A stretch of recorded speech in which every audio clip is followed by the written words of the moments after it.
Hello, my name is Daniel, and today we'll be going through the AMC 12A from the year 2011, so let's get started. First problem, a cell phone plan costs $20 each month, plus 5 cents per text message, plus 10 cents for each minute used over 30 hours.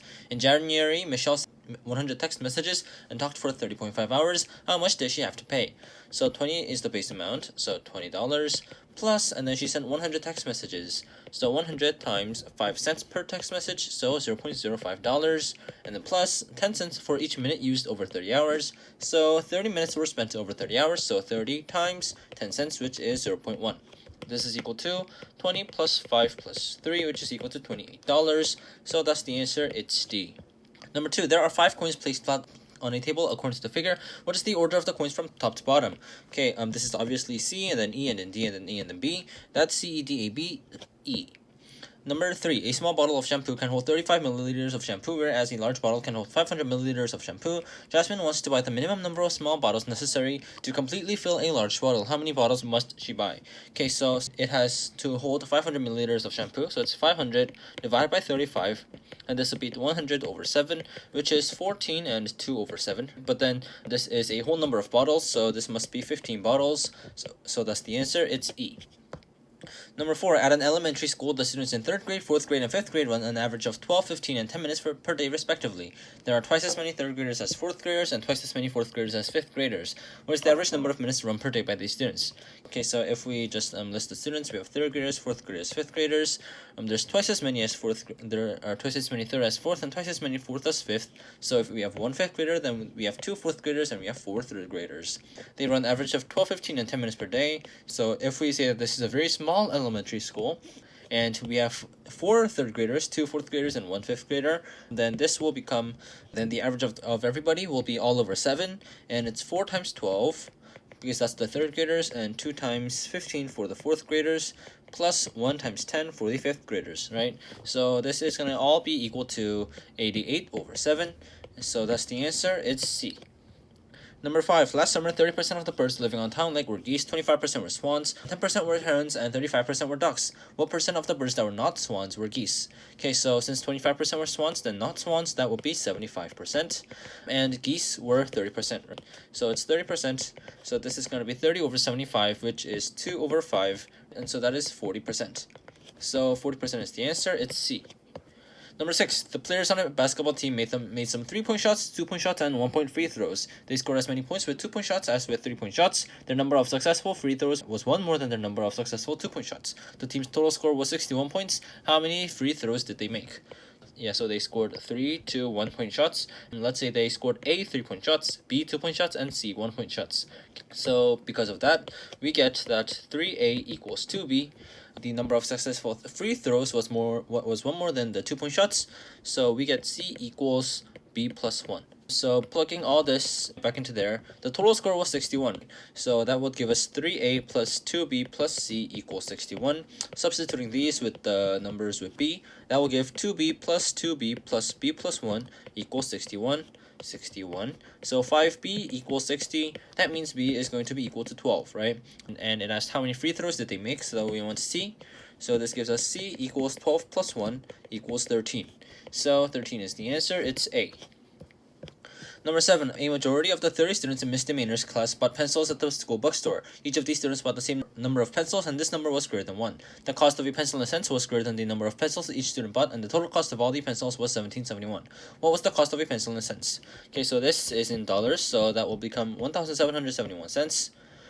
If we dissect this, that's going to be 7 times 23 times 11. So that's the factorization. Since it said that a majority of the 30 students bought it, that means that the number of students is greater than 15, so this is the number of students.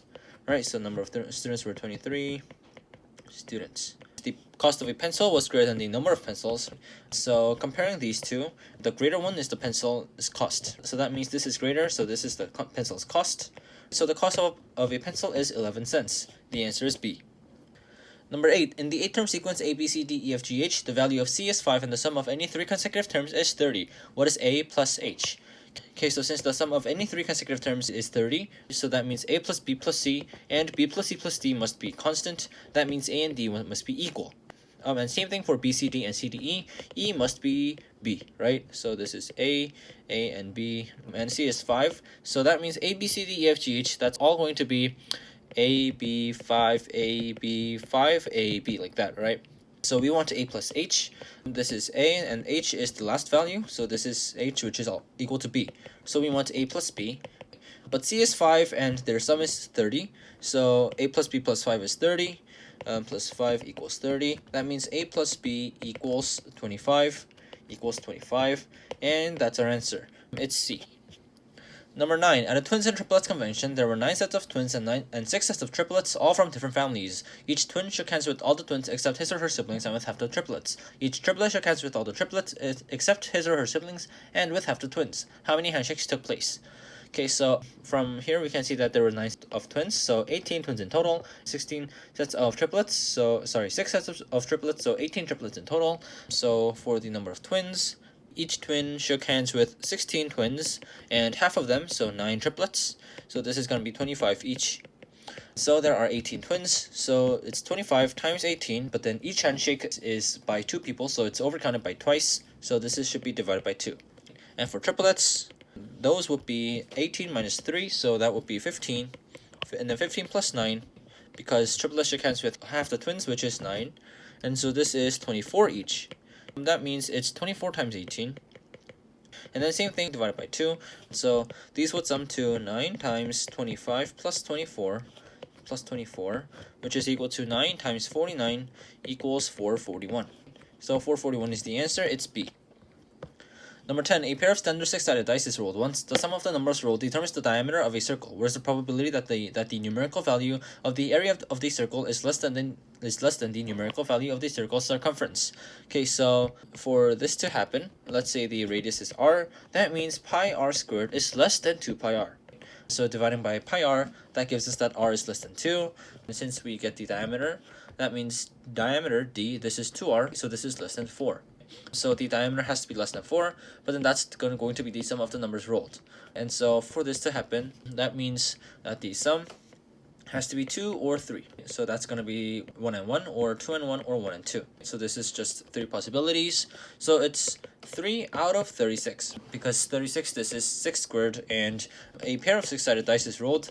And so this is 3 over 36, which is equal to 1 over 12. So that's the answer, it's B. Number 11. Circles A, B, and C with each have radius 1. Circles A and B share 1 point of tangency. Circle C has a point of tangency with the midpoint of AB. What is the area inside circle C but outside circle A and circle B? If we put a diagram of this, then this is what it's going to be like, right? So we have circles A, B, and C, and their radius is 1. So that means from here to here, that's going to be 2, and this much is going to be, that much is going to be 1. And we want the area of this much, right? Because this is A, this is B, and this is circle C. So we want this area, but then now we can see that we can separate those area. So we can separate that area with this line and this line. We can put this much over here, like that, and we can put this much right over here. We can put it like that. So our total area will just be equal to this rectangle. And this rectangle, if you see, this much length, so that length is 2, and this much length is 1. So the area is 2 times 1 equals 2. So that's the answer, it's C. Number 12. A powerboat and a raft both left dock A on a river and headed downstream. The raft drifted at the speed of the river current. The powerboat maintained a constant speed with respect to the river. The powerboat reached dock B downriver, then immediately turned and traveled back upriver. It eventually met the raft on the river 9 hours after leaving dock A. How many hours did it take the powerboat to go from A to B? Let's write A and B. Let's say that the speed of the river speed, this is r, and the boat speed, this is equal to b. Then they both started from A to B, but then the boat was faster because it had both the speed of the boat and the river, right? Because it's heading downstream, so that's b plus r. And we want the time. How many hours did it take the powerboat to go from A to B? Let's say this time is x, right? So b plus r times x hours. And then it went back, but then it was going upriver, right? And so the speed would be minus r. So this is b minus r times 9 minus x, right? Because the total amount of time, that's 9 hours, so this time would be 9 minus x. And then it met the raft, which was just traveling at the river speed. So this would be 9r. So since this plus this equals this, because they're all distances, we can see that 9r plus b minus r, 9 minus x, equals b plus rx. So it's that 9r plus 9b minus 9r equals 2bx. And so these two are going to cancel. So these b's are also going to cancel, so x is going to equal 9 over 2, which is 4.5, right? So 4.5 hours, that's the answer, it's D. Number 13, triangle ABC has side length AB equals 12, BC equals 24, and AC equals 18. The line through the incenter of ABC parallel to BC intersects AB at M and AC at N. What is the perimeter of AMN? Okay, so let's bring out the diagram here. So this would be triangle ABC, like that, right? And so we would have M here and N would be here. And we know that AB is 12 and BC is 24 and AC is 18. And so we want the perimeter of AMN, which is this length. And so if we just find the center of the circle, let's draw lines to A and to B and to C, like that. Then we can see that this and this angle are equal, right? Because this is a bisector, that's a angle bisector, so we know that these two angles are equal. And since this line and since that line are perpendicular, that means this line, that means that angle and this angle are also the same. So that means these three angles are all the same, which means that this triangle, that triangle is an isosceles triangle. So this is isosceles, these two are equal. And the same way, that triangle is also isosceles because this and this angles are the same. So that means this equals this, right? And so we want AMN, this perimeter. So that perimeter is equal to this much plus this much. And we know that this much equals AB because this and this are the same. So this plus this equals this plus this, right? So it's AB plus AC. Right, because the same thing happens here. This much equals this length. So it's just AB plus AC equals 18 plus 12, which is 30. So that's the answer, it's B. Number 14, suppose A and B are single-digit positive integers chosen independently and at random. What is the probability that the point A, B lies above the parabola y equals ax squared minus bx? Okay, so since that lies above it, if we input it into here, then b is going to be greater than ax squared minus bx, right? So b is going to be greater than a cubed minus ba.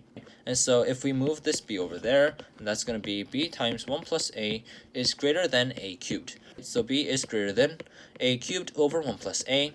Now we can just begin inputting cases of a. If a is 1, then it's going to be b is greater than 1/2, so that's from 1 to 9. And if a is equal to 2, and that means b is going to be greater than 8 over 3, so that's 3 to 9. B can take up values from 3 to 9. If a is equal to 3, b is greater than 27 over 4, so b's value can range from 7 to 9. And if a is equal to 4, b is greater than 64 over 5, but then this is greater than 10, so this is not possible. So here we have 9 values, here we have 7 values. 7 values because we can do both 3 and 9. And from 7 to 9 we have 3 values. If we add these up, this is 19 values. 19 values. And our total was, since they're just single digit positive, that means our total was 9 squared, which is 81. So it's 19 over 81. This is the answer, it's E. Number 15, the circular base of a hemisphere of radius 2 rests on the base of a square pyramid of height 6. The hemisphere is tangent to the other 4 faces of the pyramid. What is the edge length of the base of the pyramid? So if we just take out the square pyramid, so this will be the square pyramid, and that has height length 6. And we know that this is, and this contains the hemisphere, right? And that would look something like this, and it would be like that, right? That's our hemisphere. And if we were to kind of cut it like that, cut it to that plane, and then we would just have a great side view of it, and that would look something like this. So this would be that would be the hemisphere, and the triangle would be the pyramid. And so since the height is 6, we know that from here to here, that much is going to be equal to 6.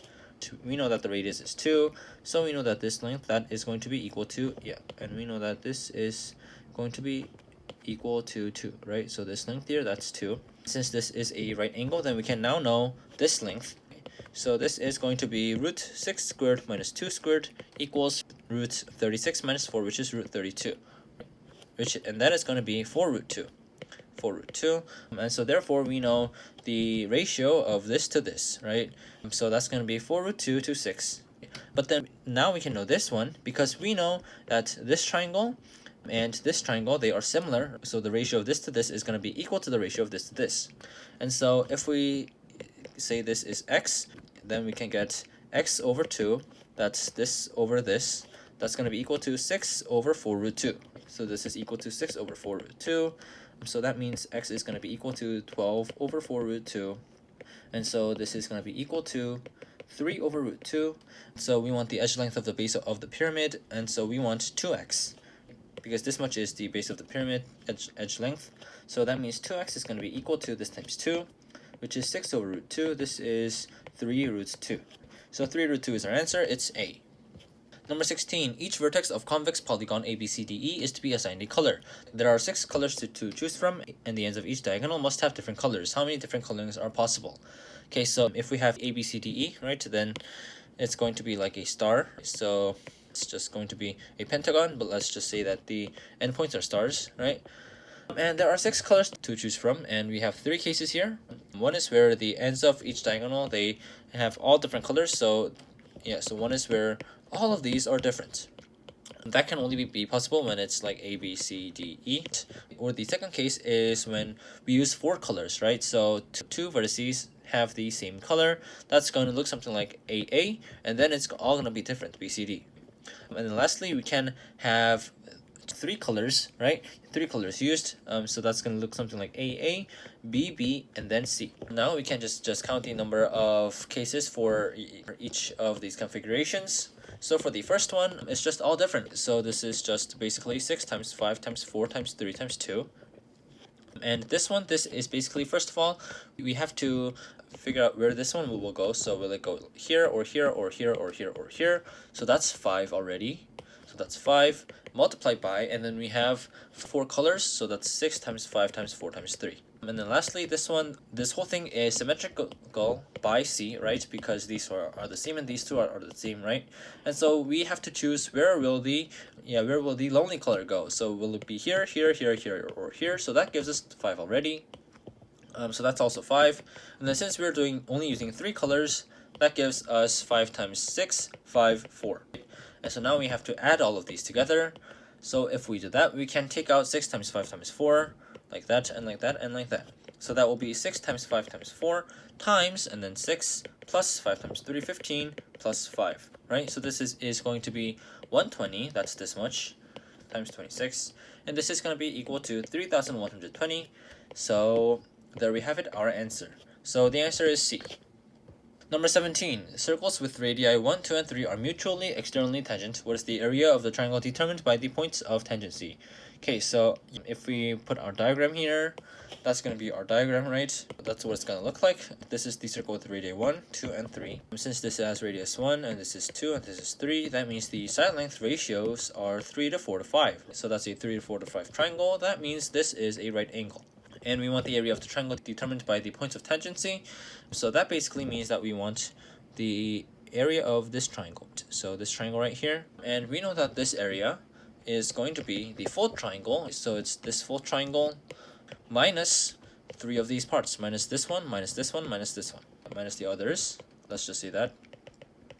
So now first we can get the full triangle. The full triangle is... this one, this is this is a 3 to 4 to 5 triangle, so it's 1/2 times 3 times 4 because it's a right triangle, which is 6. And so now we can focus on, getting these 3 things that are not used, right?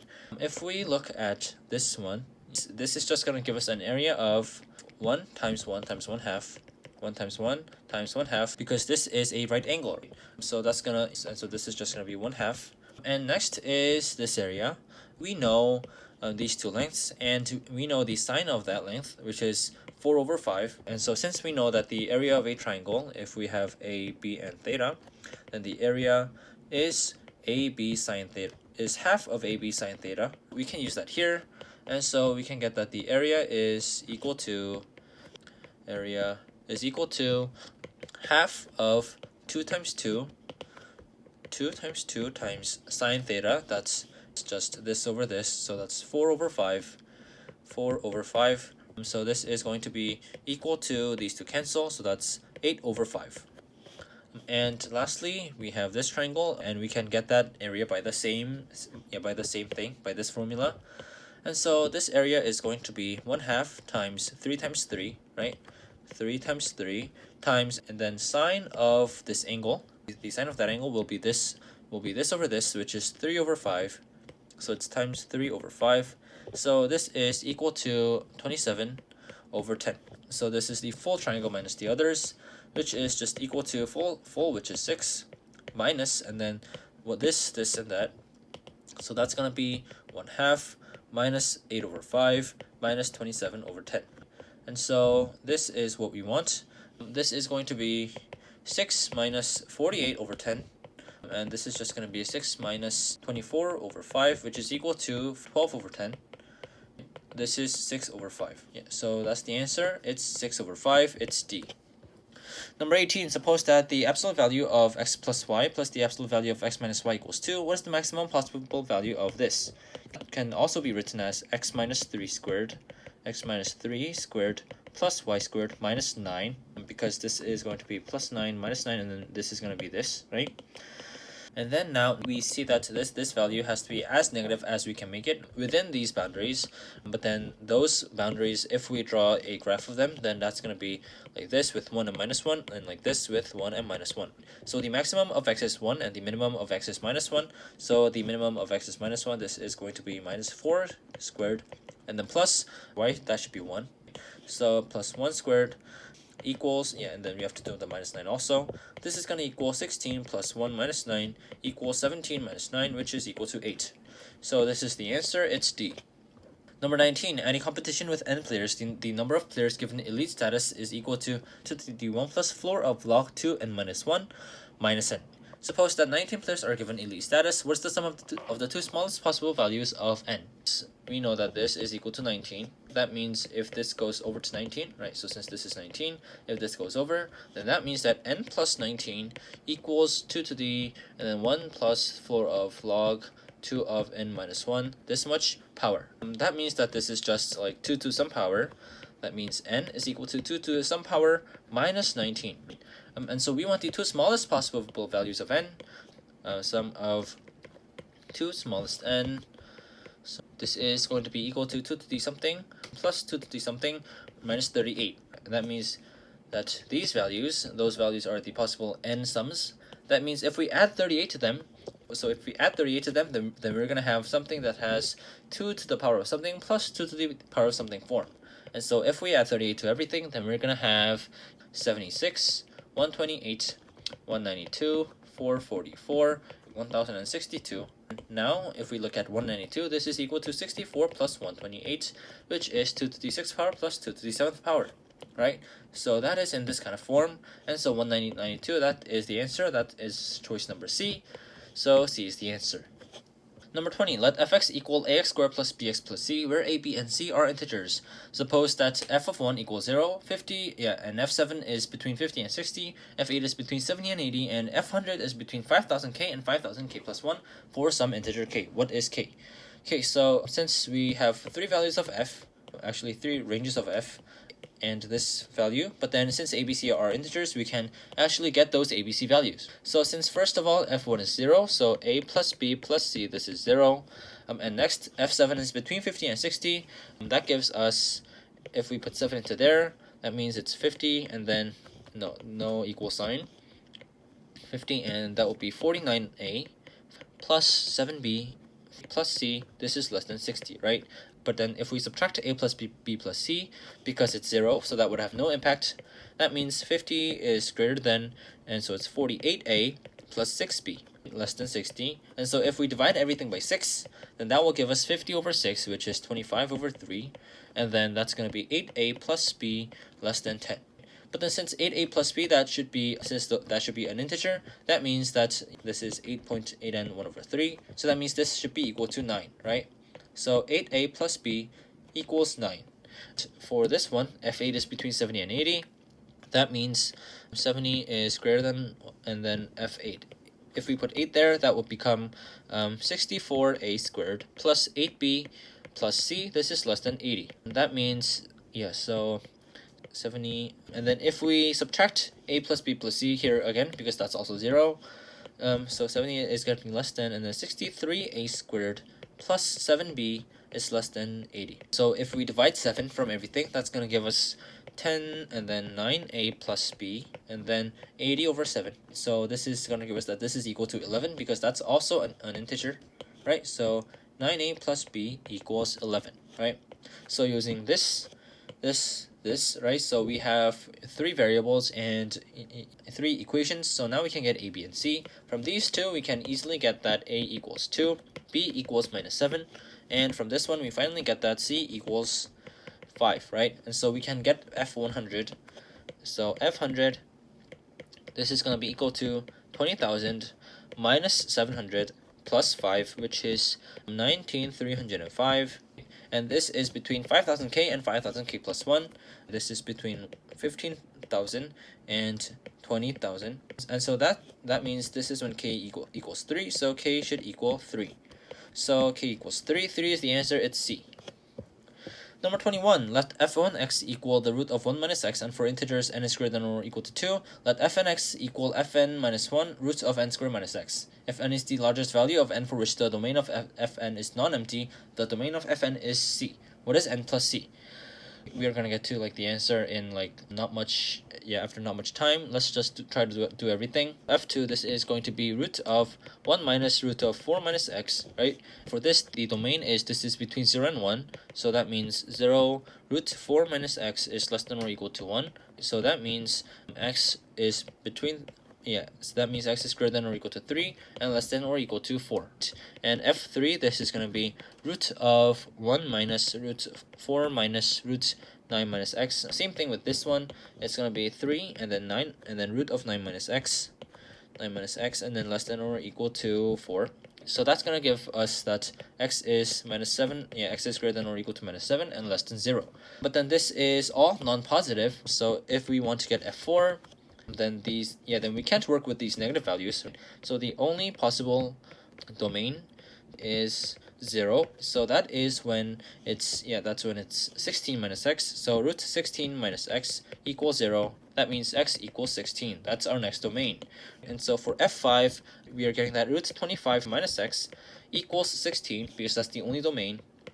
And then we are going to get that x is equal to 25 minus 16 squared, which is negative 231, right? But then since this is a negative value and there are no like 0 or positive values, that means that f6, this is going to have an empty domain, because this is negative. So that means this is the largest value of n for which the domain of fn is non-empty, and this is C, right?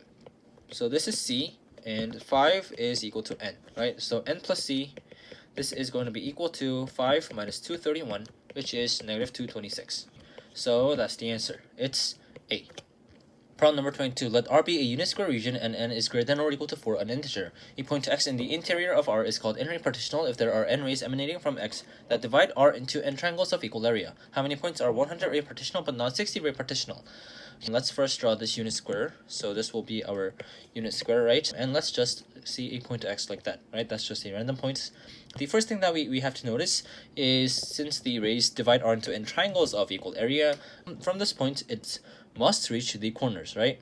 Because if we don't reach the corners, then the rays will be like that, and that will just be a quadrilateral, not a triangle. And so that is why from this center, there needs to be connected to all those 4 vertices. And next, we have to see that these 2 triangles added together plus these two triangles added together, those have the same area. So this red part, this blue part, right, they are the same, because if we draw like lines like that, and like that.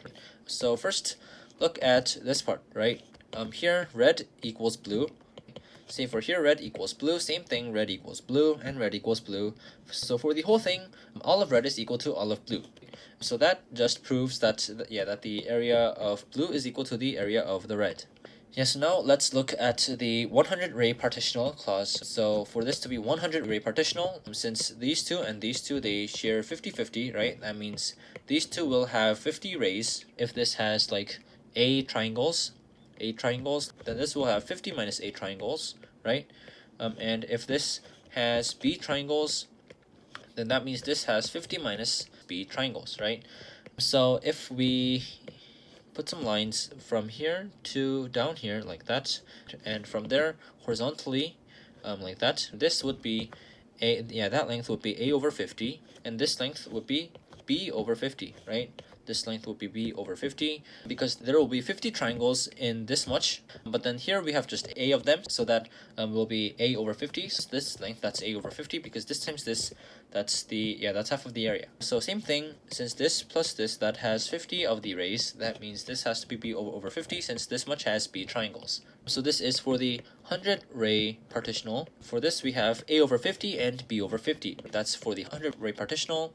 So that means for the n ray partitional, then the x, this is going to be always a over n over 2, comma b over n over 2. And a and b, they will always be less than n over 2, right? Because these cannot exceed 1. So if we have 100 ray partitional, then 100 ray partitional 50, right? So we have 49 a's and 49 possible b's. That gives us 49 squared possibilities. But then for the 60 ray partitional, that's going to be a over 30 and b over 30. But then since we are comparing the 100 ray and the 60 ray partitional, that means we just have to subtract their greatest common denominator. So we have to just subtract the ones for the 20 ray partitional.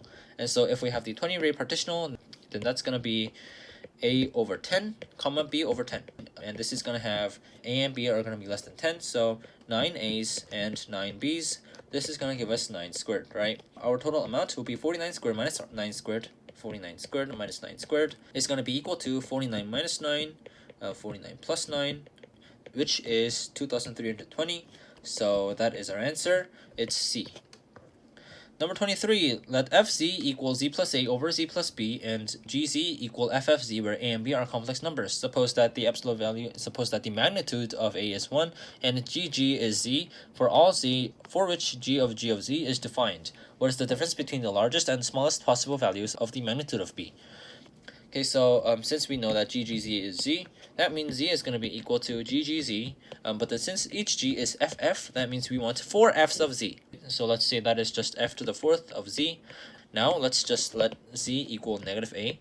If z equals negative a, then we are going to get f minus a. That's going to be 0, right? And that is what I have intended with putting z as minus a. And the next would be f of f minus a, right? So ff minus a, this is going to be equal to, if 0 is from here, if 0 is put in there, that means it's going to be a over b. And fff, so it's like f cubed, but it's not f cubed, right? So it's fff of minus a. That's going to be a over b minus a over b plus a over a over b plus b, right? And this is going to be equal to a plus ab over a plus b squared. And then we're going to have f, so this is f to the 4th power, so not to the 4th power, but it kind of looks like it, of minus a.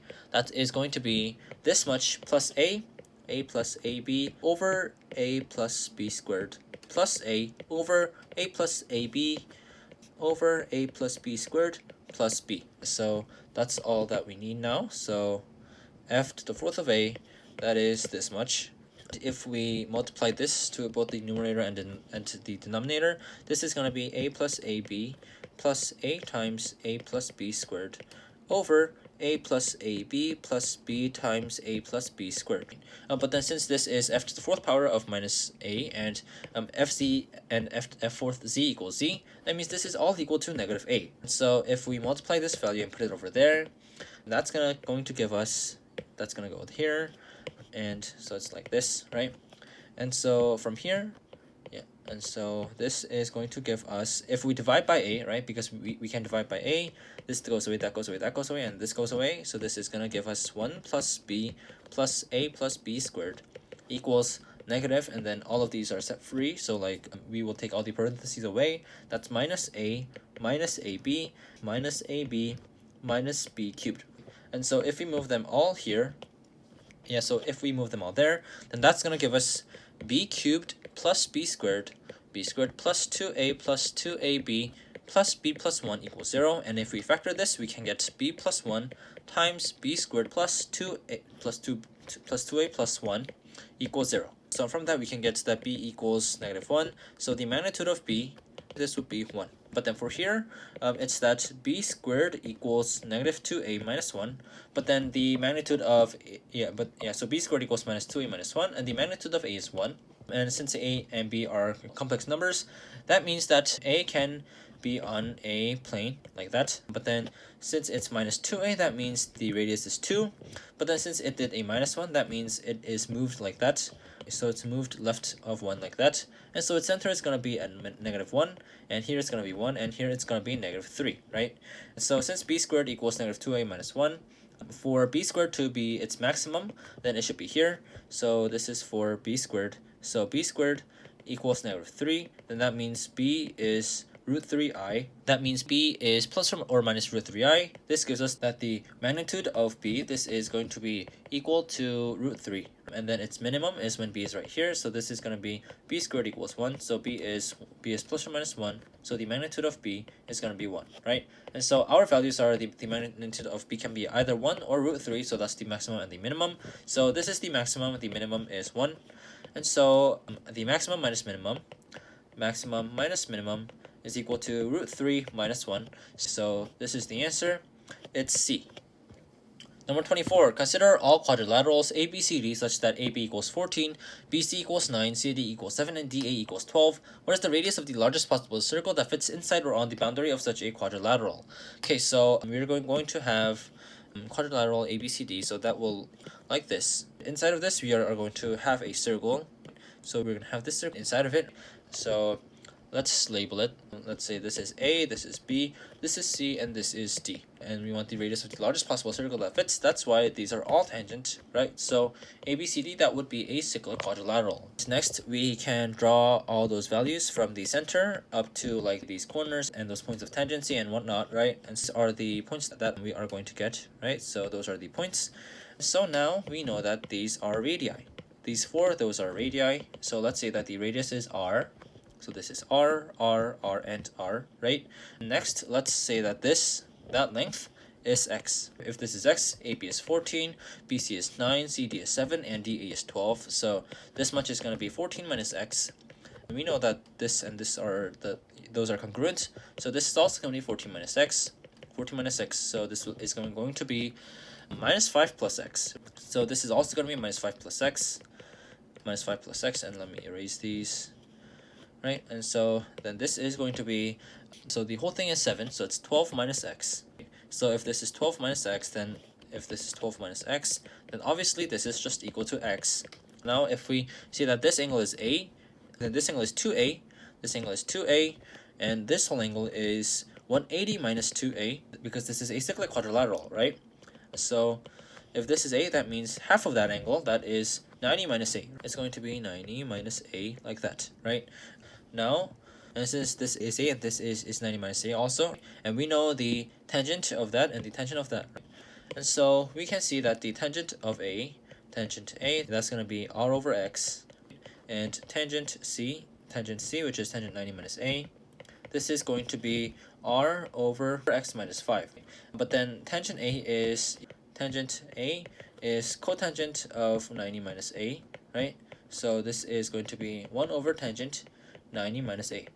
So if we do that, then that gives us R over X equals X minus 5 over R. So R squared is going to be equal to X squared minus 5X. So R squared equals X minus, so R squared equals X squared minus 5X. So that's one thing we've got there. Same thing, but then now, this time with this and this angles, right? So if we say this is B, then this is 90 minus B, right? 90 minus B. Same thing, tangent of B and tangent of 90 minus B, we both know those. So tangent of B, this is going to be R over 14 minus X, and tangent of 90 minus B, that is also going to be R, that is also going to be R over 12 minus X. And the same thing we used, R over 14 minus X, this is going to equal this flipped over, so it's 12 minus X over R. That's going to give us R squared equals this and this multiplied together, which is X squared minus 26X plus 168. So we have these two, and so now we can set this and this as equal, and so we know that these X squares will cancel, and that will give us minus 5X equals minus 26X plus 168. And so 21X equals 168. x equals 8. Since x equals 8, we want r, we want the radius, right? So if we put that in here, r equals the root of 8 times 8 minus 5, 8 times 3, this is equal to root 24, which is 2 root 6, right? So 2 root 6, this is the answer, it's C. Last problem, number 25. Triangle ABC has angle BAC equals 60 degrees, CBA is less than or equal to 90 degrees, BC is equal to 1, and AC is greater than or equal to AB. Let HI and O be the orthocenter, incenter, and circumcenter of triangle ABC respectively. Assume that the area of pentagon BCOIH is the maximum possible. What is angle CBA? And so if we draw this as a diagram, we are going to have something that looks like this. And I've already marked out points O, I, and H. So this green one, that will be the ortho. So H is the orthocenter, and I, that one is the incenter, right? And lastly, O is the circumcenter. So now let's see where we got those points. So first O, that is just the center of the circle. We can get BOC by connecting these angles and seeing BOC, this is equal to, since this is a center, so this and this, that would be, since that's 60 degrees, this is 60 degrees, that means this is double of that, this is double of that, so it's 2 times 60, which is 120 degrees. Since this is also the actual center, that will bisect BC like that, and that will also bisect AC. And next is the incenter, right? This is the center of the circle that fits inside here, and that can be obtained by connecting A and that point, and B and this other point like that, right? So it should be actually here, right? That should actually be where that point is. And so let me draw it again. That's going to go from here to here, right? That's the actual point of bisection. And so I forgot to say these two are going to be 90-degree angles. Now we want angle of BIC. So if we draw a line from I to C also, from I to C, right, that's also going to be BIC. That will be, since this is 60 degrees, that's just 90 plus 60 over 2, which is also 120 degrees. Wow, that is a startling discovery. So that means this angle is also, that means this angle is also 120 degrees. And lastly, H.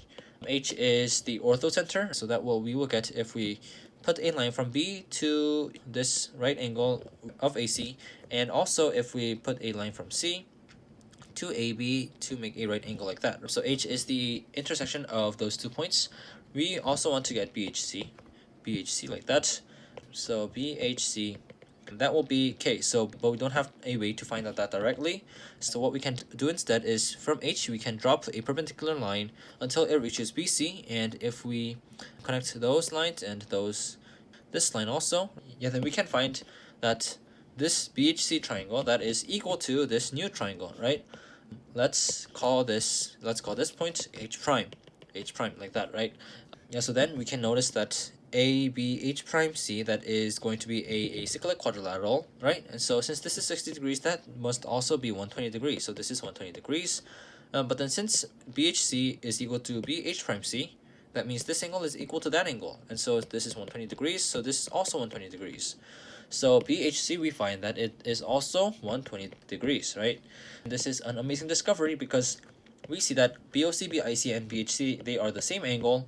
That means that BOC, BIC, so BOC equals BIC equals BHC. So B, H, I, O, and C, they are all on the same circle. So if we get our circle here, then this will slide right perfectly over these H, I, and O values. So it's meeting here, here, here, here, and here. So it's going to be like the perfect arrangement of B, H, I, O, and C, like that, right? We have to do some angles. First of all, using this right triangle, this is a right triangle, right? And that's 60 degrees, and let's say that this is angle B, right? This is angle. That is angle B. If this is B, then zooming in, we can see that we have a right triangle right here. And so this is 90 degrees, and this is B. So that means this angle, that is going to be 90 minus B, right? And so we can see that this angle right here, that is going to be 90 minus B.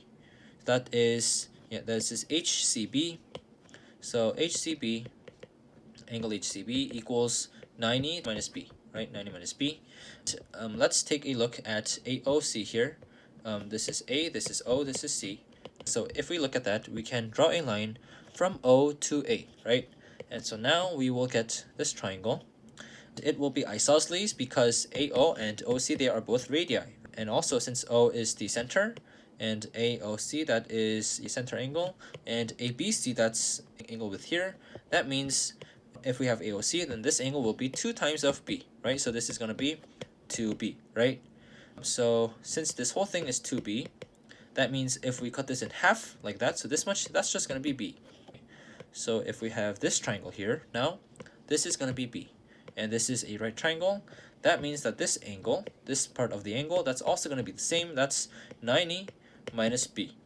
So yeah, so same thing, this right angle, yeah, that angle over here, that is OCA, angle OCA, that is also going to be 90 minus B, right? And so we see that HCB and OCA, they are equal. That's why I did those equal things. And now let us look at the incenter, and from the incenter to C, and from A to C, and from B to C. Since this is the incenter, then this is going to bisect these two angles. That means this angle and this angle are going to be the same. So with this blue line, and this line, and this line, these two angles are going to be the same. And since these two are the same, and these two are the same, that means these two in the middle, that they should also be the same. So now we see that these two should also be the same. And so from that, if we see that, and so now if we see that this angle is, yeah, that point is E, since that angle and that angle are the same, then now we can say angle ICE, this is going to be equal to angle ICO. What we can do is we have to look at the area that we want. The area of pentagon BCOIH, so this is BCOIH.